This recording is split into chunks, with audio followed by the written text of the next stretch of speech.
em 5 anos nós temos aqui um aumento da dívida de 60 pontos, grosso modo, comportamento acentuadamente diferente do que aconteceu no conjunto da zona euro.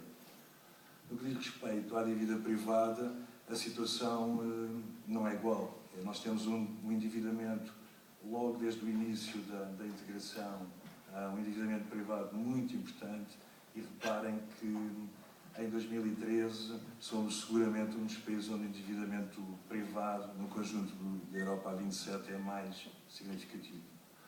No que diz respeito à dívida externa, esta, a meu ver, de todas as dívidas é a mais importante e é importante também por ser uma das maiores de toda a Europa a 27.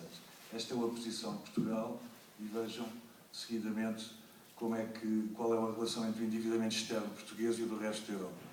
No conjunto dos 27, um único país, a Grécia, tem endividamento externo maior que o português e pouco maior que o português. Por isso, põe-se a questão de onde é que vem todo este desequilíbrio, de onde é que vem todo este endividamento. É essa parte que vou tentar tratar aqui. Por isso, nós até 2008 o que temos é um endividamento que resulta, sobretudo, dos desequilíbrios nas balanças correntes. Para alguns será uma chatice a explicação que vou fazer a seguir, para outros espero que seja menos. A balança corrente, grosso modo, mede as relações comerciais do país com o exterior. Quando vendemos mais do que compramos, temos superávites. Quando acontece o contrário, temos déficits.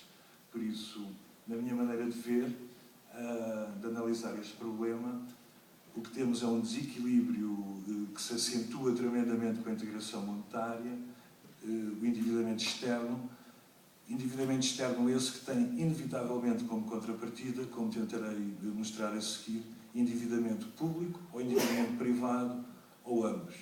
Em Portugal, a meu ver, é ambos. Endividamento externo provoca necessariamente endividamento público e privado.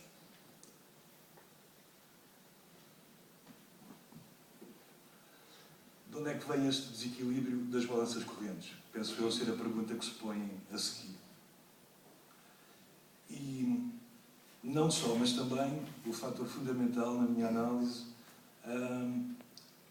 para este desequilíbrio das balanças correntes é a evolução distinta e assimétrica de preços entre Portugal e os países da periferia em geral e os países do norte e do core da Europa, que resultam, sobretudo, de uma política de contenção, para não dizer repressão salarial, perfeitamente assumida coletivamente pela Alemanha e que se nota muito bem na sua política de rendimentos no período de 97 a 2007.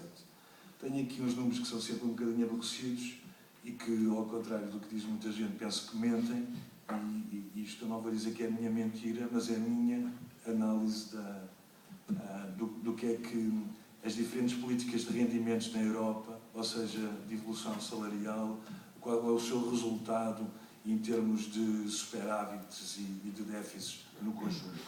Reparem que no período de 97 a 2007, os custos unitários de trabalho, uma das muitas medidas de medir a evolução salarial, esses custos unitários de trabalho na Alemanha são zero aumento. Repressão, contenção salarial pura e dura. Em Portugal, o que aconteceu foi uma evolução dos salários na ordem dos 2,7%, e as contrapartidas em termos de evolução geral dos preços finais são uma inflação de 3% em Portugal e uma inflação de 1,5% na Alemanha em valores médios. Ora, o acumular deste diferencial de inflação, 1,5%, 3 menos 1,5%, durante 10 anos representa um desalinhamento nos preços de cerca de 16%.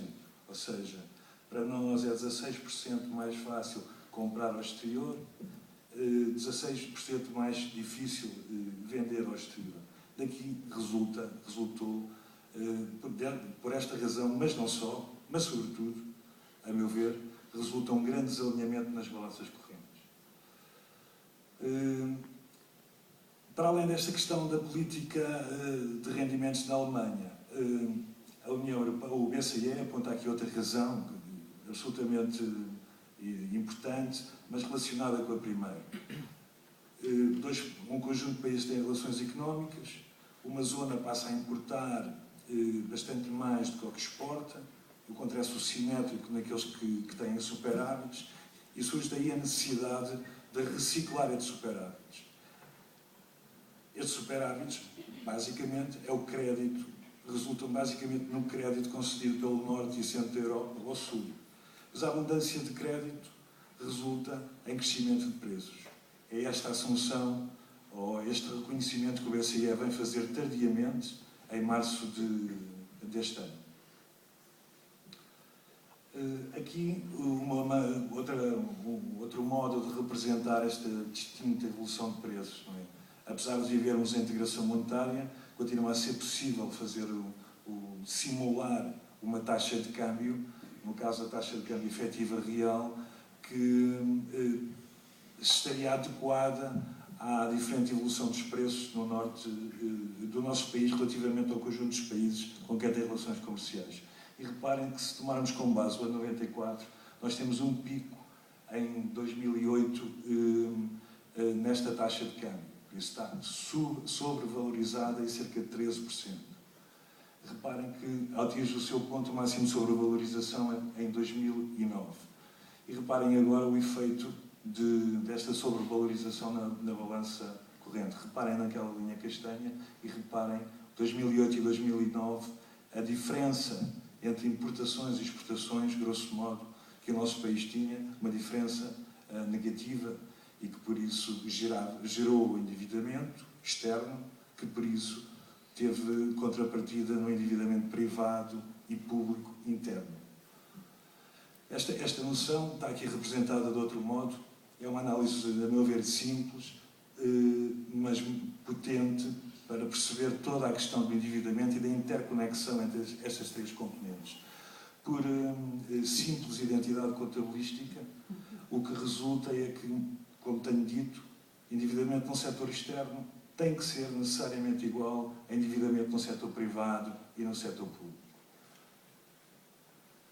E é o que nós temos aqui, um fosso criado entre o core e a periferia, que resulta da acumulação de déficits de um lado e excedentes do outro.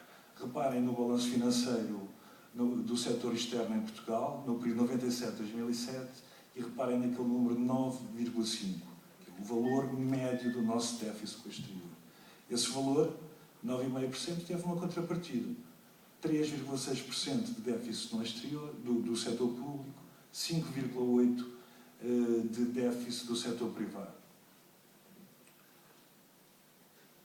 E reparem, se olharmos para este problema de um modo agregado, reparem a quase perfeita simetria entre os superávites acumulados pelo Norte e os déficits acumulados pelo Sul.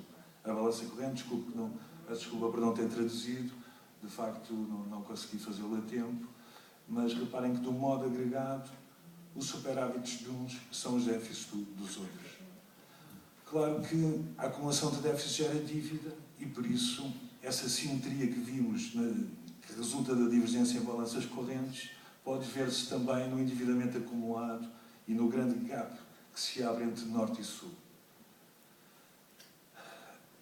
Este gráfico é que pretende mostrar? Pretende mostrar que esta capacidade que os alemães encontraram no enquadramento do euro de vender mais do que compram ao resto do mundo não resulta, ao contrário da narrativa dominante, de uma particular habilidade alemã para produzir ou para comercializar. Reparem que os excedentes alemães materializam-se com expressão a partir de 99, que, como sabem, é a data da integração monetária. Mais perto de defesa da segunda parte da tese que venho aqui apresentar, o importante, sobretudo, é o endividamento externo. Aliás, trago um autor razoavelmente conservador, ortodoxo, um economista razoavelmente ortodoxo que tem reconhecimento público e académico no centro da Europa, Daniel Grosker, que nos diz exatamente isso. O problema começou por ser de dívida externa, rapidamente se transformou em dívida pública. A prova que ele apresenta, e que me parece razoavelmente clara, em maio de 2011, qual era a situação? A dívida pública na França, na Bélgica e na Itália era comparativa e substancialmente superior nestes países, quando se tem Portugal como referência, mas a nossa foi a única dívida a ser atacada pelos especuladores. Aliás, com o BCE a assistir impavidamente a um espetáculo, quer dizer, que nos custa hoje as reformas, os salários. Do ponto de vista gráfico, a evolução do endividamento externo. De facto, há muita coisa que podia ser retirada desta análise numérica e muito simples, mas há um facto mais importante que eu queria salientar nesta apresentação. Reparem na barra lilás e reparem no ano de 2008. O endividamento bancário à volta dos 102%. E reparem que esse endividamento bancário vai gradualmente diminuir até 2013, a altura em que só é 52%. Em contrapartida, reparem nas barras verde e vermelha e vejam qual é a evolução. À medida que o endividamento do setor bancário diminui, o endividamento público das administrações públicas, o endividamento público assumido pelo Banco Central Português, vai gradualmente compensando. Ou seja, há aqui um fenómeno de substituição e que passa por dois ou três factos, a meu ver, mais importantes. O centro da Europa, em resultado de crédito predatório, responsavelmente concedido, em resultado da especulação em que se envolveu e que culminou na crise financeira com epicentro nos Estados Unidos em 2008, deixa de conceder crédito à periferia e, pelo contrário, deixa de fazer o rollover da nossa dívida e retrai-se na sua posição. Quando isso acontece, o que acontece é que estes empréstimos vão ser, como veem, um nível geral de endividamento não baixa, e neste movimento todo há duas grandes linhas. O endividamento privado torna-se público, é assumido pelas administrações públicas e pelo Banco Central Português, ao mesmo tempo que o crédito deixa de ser concedido externamente pela banca privada e passa a ser concedido por quem sabe, pela Troika, pela Comissão Europeia, pelo Banco Central e pelo FMI. Eu tenho aqui a anotação de que é um problema de dívida externa de bancos e de empresas, e tenho empresas riscado, porque esta tese é também do Daniel Gross, embora eu concordo com a primeira parte e menos com a segunda, ou ponho em causa a segunda. E concordo menos porque se é visível essa substituição de público, de privado por público, de interno por externo, já no que diz respeito ao setor bancário, já é menos difícil de verificar no que diz respeito às empresas. Muito rapidamente, neste gráfico, o que vemos é aqui, lilás, o setor privado, as empresas portuguesas não têm uma situação deficitária externamente, pelo contrário, são credoras. É uma conversa que podemos ter a seguir, o que é que aqui pode ter acontecido.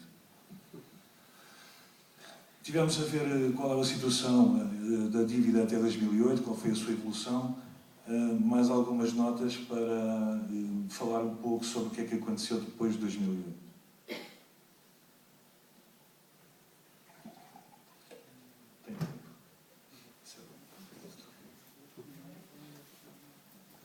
Estou então muito mais adiantado do que no teste que fiz ontem. Muito bem. Perdão?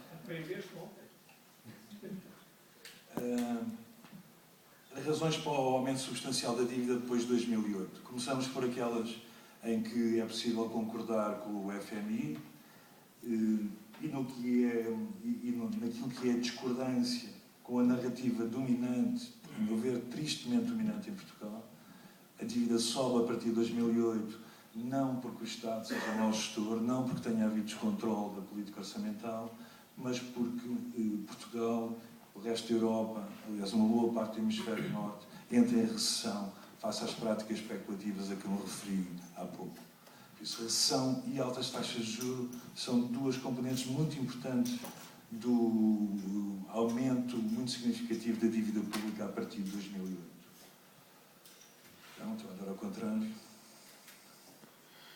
A estes fatores, na minha maneira de analisar, acrescem um conjunto de outros. Um deles, e não muito pouco importante,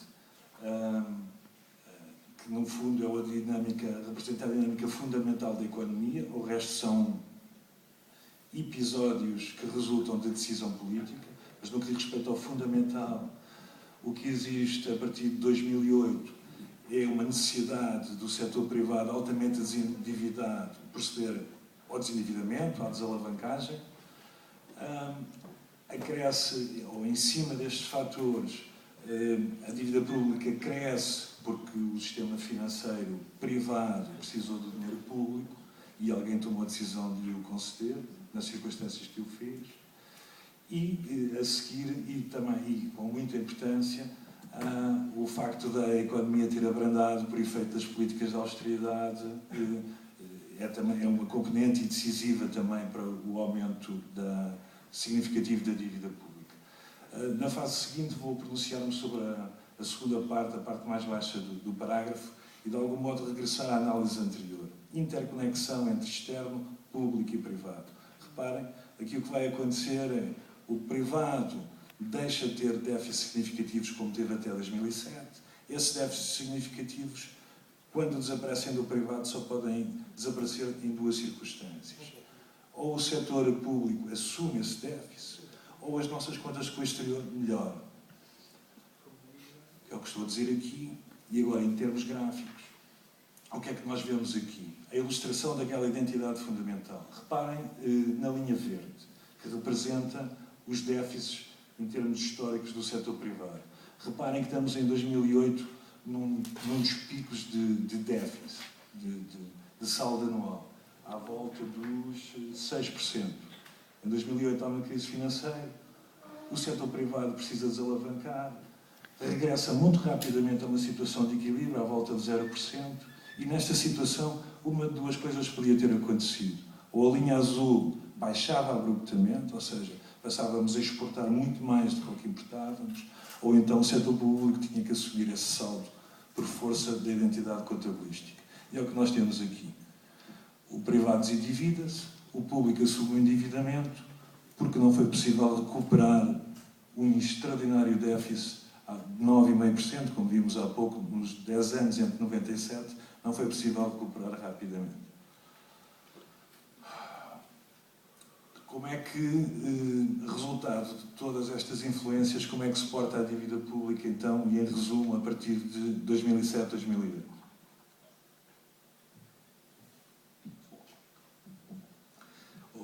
E começando antes, até 2007, um crescimento razoavelmente precário, contudo, ainda assim, mais ou menos suficiente para absorver os custos com juros que a dívida acarreta. A pequena evolução, apesar de tudo, positiva, o aumento do endividamento moderado até 2007, resulta por isso apenas dos déficits primários que fomos acumulando pouco significativos. A partir de 2007 a situação altera-se radicalmente. O crescimento desaparece, temos alturas até de decrescimento e o peso dos juros aumenta. Esta dinâmica, esta evolução destas duas variáveis traz um custo adicional ao rollover muito significativo, como vamos ver a seguir em termos gráficos. Além disso, em 2009 e 2010, como se lembram, tivemos dois déficits muito significativos. Não porque o governo tenha decidido fazer investimentos massivos, mas basicamente porque a economia abrandou, porque o desemprego se instalou, porque os estabilizadores automáticos agiram, aliás, como devem agir, compensaram a quebra da economia, geraram despesa com proteção social e em resultado da crise, tudo isto aconteceu numa altura em que foi impossível cobrar o mesmo nível de receitas, porque, pura e simplesmente, a economia quase colapsou.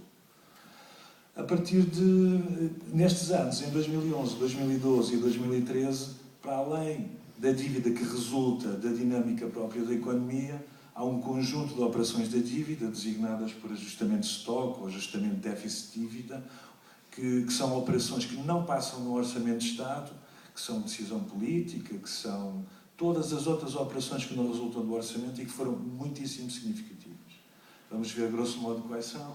Elas estão ali listadas, vou-me dispensar de fazer a leitura, mas queria relevar a importância da recapitalização da banca e a aquisição de créditos mal parados. E como verão a seguir, quer dizer, são de tal modo expressivas estas rúbricas que nem este festival de privatizações foi suficiente para conter o efeito negativo no endividamento. Em 2013 temos também esta opção política, a meu ver, altamente questionável, de usar os fundos da Segurança Social para fazer para fazer amortização e aquisição de dívida, e temos substituição do Tesouro junto de algumas empresas públicas, permitindo que alguns empréstimos bancários fossem amortizados. Em termos gráficos, a situação é esta. Reparem que aquela linha a picotado representa o aumento percentual, o aumento em pontos percentuais anuais da dívida pública. Reparem que até 2007 há, sem dúvida, um aumento, mas que não é expressivo. E reparem agora, por favor, em 2007. Reparem naquilo que, a meu ver, de algum modo ilustra a dinâmica mais importante da dívida pública. A relação entre crescimento da economia e juros. E reparem na linha azul clara, na barra azul clara em 2007. E reparem agora, por favor, na barra azul escura também em 2007. O que nós vemos ali é que os juros fazem crescer a dívida, mas o crescimento fala retroceder. Esta é a dinâmica correta de uma dívida pública quando a economia está saudável e as escolhas políticas e públicas são boas escolhas. O crescimento é suficiente para fazer o rollover de dívida, ou seja, para pagar os juros. E reparam como esta dinâmica desaparece completamente ou se torna não virtuosa no período subsequente. Reparem, por exemplo, num ano em que o estrago é maior, em que a austeridade é aplicada com todo o seu potencial de destruição, em que as medidas propostas pela Troika, aceitas pelo Governo, ou ao contrário, mas com esse acordo profundo, não têm nenhuma, como dizer, são aplicadas com toda a sua potência e quase sem interferência do Tribunal Constitucional. E o que é que temos aí, em 2012? O maior aumento da dívida pública que eu fui capaz de rastrear, e olhei para este assunto aí desde 1994. E o que é que acontece aqui, sobretudo? O que acontece é que o peso dos juros aumenta, porque as taxas de juros aumentam. Mas, em cima disto, a destruição da austeridade, a retração económica provocada pela austeridade, faz com que o crescimento, que é negativo, se converta numa espécie de taxa de juros adicional. E por esta via, só por esta via, o aumento da dívida em 2012 é representada pelo somatório entre a barra azul clara e a barra azul escura, por isso, de 8 a 16, só por esta via, 8 pontos percentuais de crescimento da dívida pública. Depois temos, significativamente, com expressão significativa, aquela barrazinha à vermelha, que são os tais ajustamentos de estoque, onde está basicamente o resgate da banca, a aquisição de créditos de mal parada da banca e um conjunto de operações que, a meu ver, continuam a merecer escrutínio. É muito difícil conseguir, através das bases de dados estatísticas disponíveis, nomeadamente a do Eurostat, perceber o que é que aconteceu aqui. Por exemplo, no que diz respeito, que é uma abordagem que anda profusamente por aí, que este endividamento resulta também de se ter clarificado a contabilidade nacional, de se ter clarificado com o conjunto de despesa das empresas públicas, que não fazia parte do endividamento público por razões contabilísticas, passa nesta política de rigor e de verdade a ser incluído e que por essa via também acontece também há um enorme endividamento. Ora, quando se vai às bases de dados do Eurostat, o que é que se vê? Vê-se que os textos que apoiam o descritivo quantitativo é o que dizem. Aumentou muito porque se alargou o perímetro. Mas quando se olha para os números e quando se olha para o período referenciado, o aumento da dívida pública por via do alargamento do perímetro não passa de 0,1%. Em pontos percentuais. Mas, quer dizer, eu digo que isto é assim, mas é assim no relatório sobre estes ajustamentos que não passam pelo orçamento, no relatório do ano passado. Porque a prepararam para a apresentação que vos estou a fazer, fui ver se havia novidades e há. Os números que o Eurostat apresenta para este ano já não são o valor que acresce em resultado da consolidação orçamental já não são o 1,1, o 0,1 que era possível ver no ano passado, mas já são 4 pontos percentuais. Isso, seguramente um assunto a precisar de uma auditoria profunda, ou pelo menos de escrutínio democrático e popular com profundidade. E para finalizar, a questão da sustentabilidade. Face a toda esta evolução das três dívidas e da sua interconexão, qual é a situação da dívida pública portuguesa? É sustentável ou não é sustentável? E antes de introduzir aqui umas continhas razoavelmente aborrecidas, tenho o conceito tal como é apresentado pelo FMI, mas quer dizer, não queria deixar de começar este assunto sem dizer que a questão da sustentabilidade, claro que é primeiramente e sobretudo, quer dizer, é a sustentabilidade política. Claro que é sempre possível tornar uma dívida sustentável, ou seja, ter o dinheiro necessário para fazer face aos encargos com os juros. Quer dizer, se eu estiver disposto a deixar morrer todos os meus velhos à fome, dali resultam recursos em excesso que é possível alocar ao pagamento da dívida. Se decidir acabar com o Sistema Nacional de Saúde, também é um passo no sentido da sustentabilidade. Quer dizer, mas é um problema político, é com limites. Neste processo todas as pessoas podem chatear-se. E esta é que é a questão da sustentabilidade. Não é uma questão numérica. Embora a questão numérica seja importante e, claro, seja uma medida de qual é a sustentabilidade política. É sobre esse assunto que vou tentar falar para acabar. Sobre a sustentabilidade.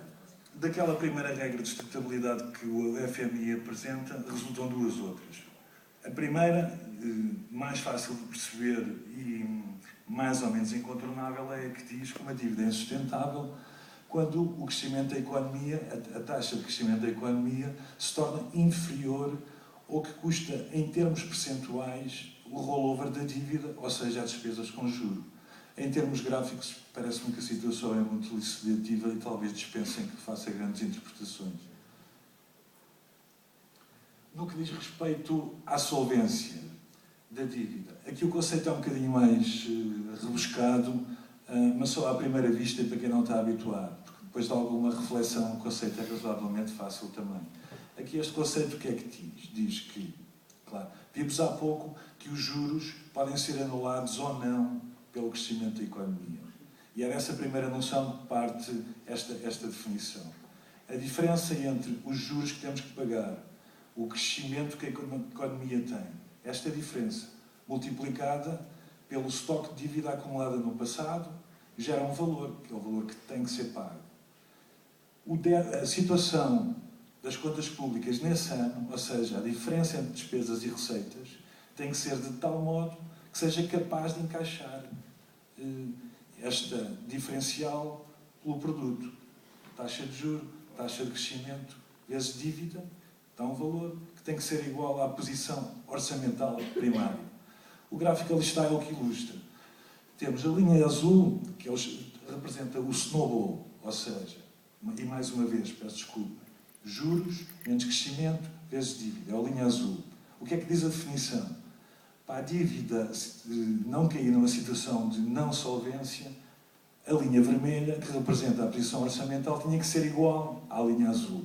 Mas não é, muito pelo contrário. Reparem que em 2012, só de snowball, nós temos à volta de 8% e temos uma posição deficitária em termos de déficit primário, quando o que devíamos ter era 8%. A linha verde o que representa é justamente a diferença entre as duas. A diferença que não podia existir para termos uma dívida numa situação de solvabilidade. Ora, se isto é assim, a questão que se põe é: mas será possível este ano fazer recuar a dívida naquele 5,7% que representa o desajustamento?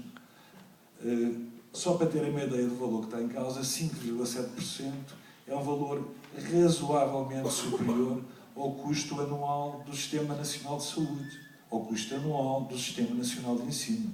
É por isso basicamente impossível de fazer, a não ser com o exército nas ruas. Isso dá uma ideia, a meu ver, claro, da situação de solvabilidade ou não da dívida pública. Uma outra análise realizada pelo Observatório das Crises Alternativas do Centro de Estudos Sociais de Coimbra, pelo professor Castro Caldas. Uma análise que a mim me parece também altamente ilustrativa, que vou tentar explicar. Temos no eixo vertical o crescimento da economia. Temos no eixo horizontal o saldo primário. E temos nos pontos azuis a posição de cada um dos anos, dos últimos 10 anos. Por isso, qual foi o valor destas duas componentes em cada um destes anos? O que é que temos na linha vermelha? Na linha vermelha, o que temos é essa combinação de crescimento e de déficit primário, ou de saldo primário, que temos que ter para que a dívida não cresça, ou seja sustentável. O que é que podemos ver dali? Que destes 10 anos analisados, apenas um ano, 2007, cumpre as condições de sustentabilidade. Na linha verde, o que é que temos? É uma linha que traça a fronteira do Tratado Orçamental. Como sabem, o Tratado Orçamental exige que a dívida se mantenha em níveis de 60%, abaixo ou igual a 60%, e dá um conjunto de anos para recuar para esse nível, no caso de ele ter sido ultrapassado. Aquela linha representa, por isso, a posição ou a combinação entre déficit primário e crescimento da economia para fazer recuar o endividamento público para níveis de 60%, salvo erro, até 2035. Por isso, para estarmos dentro do Tratado Orçamental, para cumprirmos o Tratado Orçamental, precisávamos de combinações de crescimento e de saldo primário que nunca obtivemos. E precisávamos de as manter até 2035. Em face disto, depois a questão de como sair da situação. Estão listadas algumas das mais importantes saídas para o problema, a meu ver, e, em último, a saída que defende a IAC e eu próprio. Uma reestruturação forte e que defenda os interesses dos devedores e não dos credores, como tem acontecido, por exemplo, na Grécia, e como eu temo que venha a acontecer aqui, se nos atrasarmos a fazê-la e se não encontrarmos o consenso social e a força política social para nos defendermos. Obrigado.